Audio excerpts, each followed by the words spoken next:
আমাদের অনুষ্ঠানের ডক্টর সুকমল বড়ুয়া আপনার রেকর্ড আমি করছি ওইটা পাঠাই দিই আমি যেটা সুধীমণ্ডলী এবং সাংবাদিক সহকর্মী ভাই ও বোনেরা, আসসালামু আলাইকুম ওয়া রাহমাতুল্লাহ। অনেক বক্তব্য শুনেছি, আমি খুব লম্বা বক্তব্য দেব না, সংক্ষিপ্তভাবে দু একটি কথা বলতে চাই।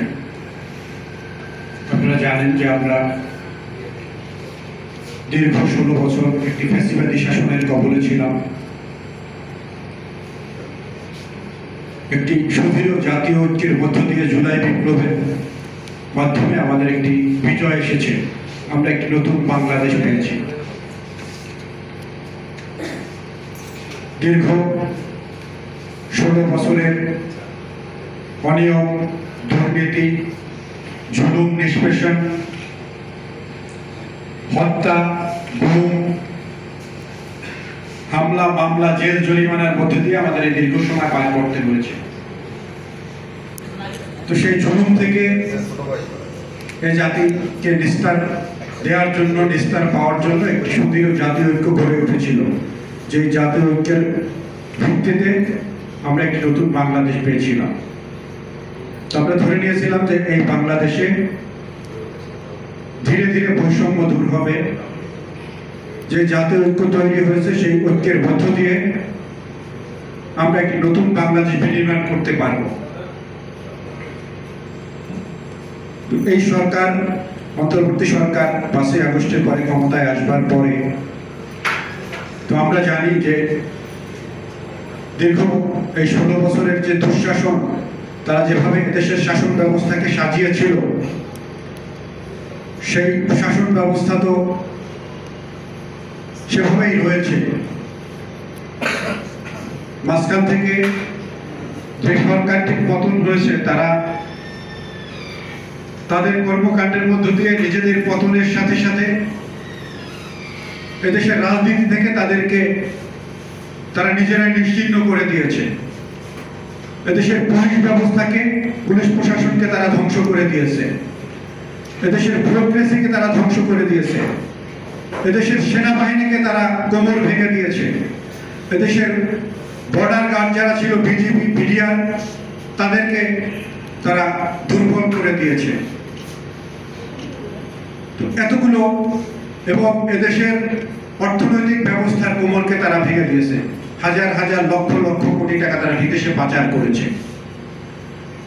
তো সেই অবস্থার প্রেক্ষিতে একটি নতুন বাংলাদেশ আমরা পেয়েছি, একটি নতুন সরকার গঠিত হয়েছে।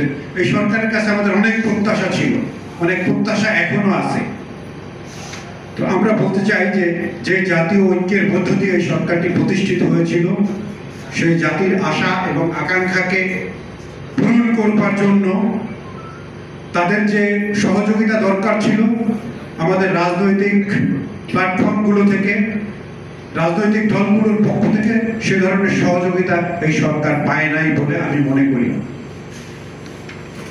প্রথম দিন থেকেই এই সরকারকে অস্থিতিশীল করবার জন্য রাজনৈতিক দলগুলো ক্ষমতায় যাওয়ার জন্য অস্থির হয়ে গিয়েছে এবং তারা নির্বাচনের দাবি করছে।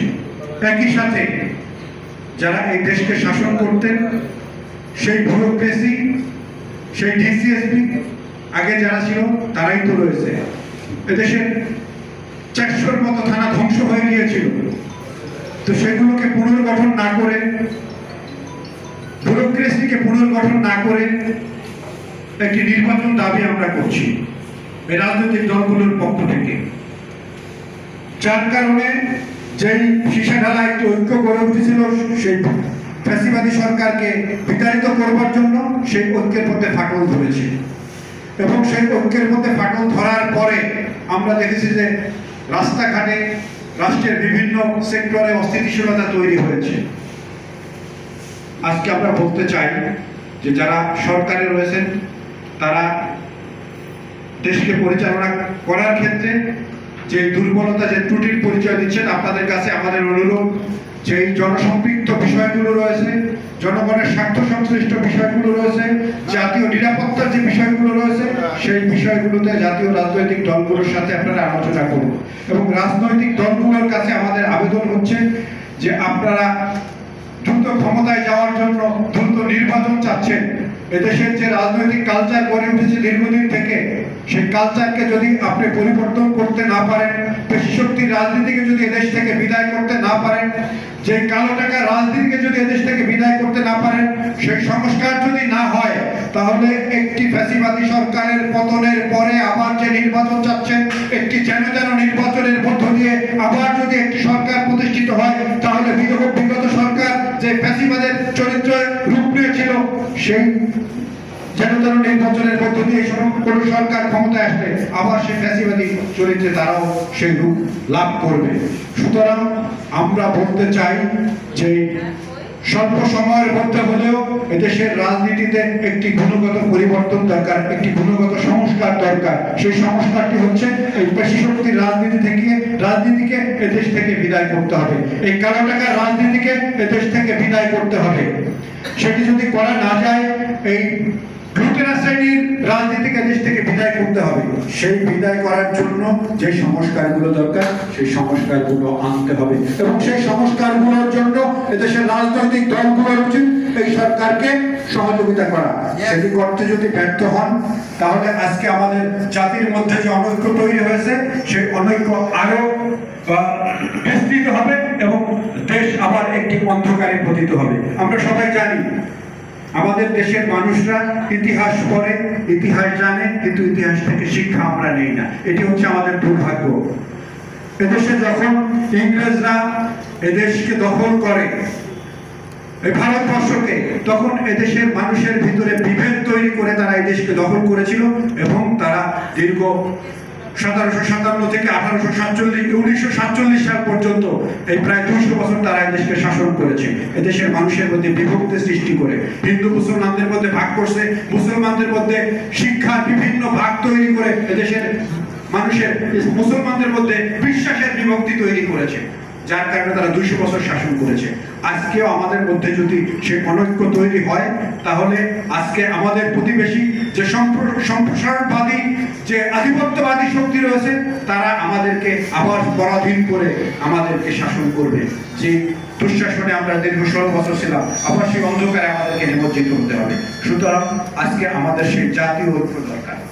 আমাদের এই জাতীয় ঐক্য করতে যদি আমরা ব্যর্থ হই, যে অন্ধকার টিভিতে আমরা ছিলাম, আবার সেখানে আমরা যেতে বাধ্য হব। সুতরাং আসুন আমরা এই রাষ্ট্রকে, এই সরকারকে, রাজনৈতিক দলগুলোকে আহ্বান জানাই যে আপনাদের জায়গা থেকে সঠিক কাজটি করুন। ক্ষমতার জন্য অস্থির হয়ে যাবেন না। ক্ষমতা দেশের রাজনীতিকদের হাতেই থাকলে, এদেশের রাজনীতিকরাই তো রাষ্ট্র পরিচালনা করবে, তারাই তো রাষ্ট্রের মূল স্টেক হোল্ডার। এই সরকার একটি স্বল্প সময়ের জন্য এসেছে, আমরা তাদেরকে কেন অস্থির করে তুলছি, এই প্রশ্নটি আমাকে করতে হবে। আমরা তাকে যদি কাজ করবার সুযোগ না দেই, তাহলে সে একটি সুষ্ঠু নিরপেক্ষ নির্বাচন কিভাবে দেবে? আজকে আমরা দেখি নাই যে 17 আগস্টে, এই 5 আগস্টের পরে, 24-এর এই বিপ্লবের পরে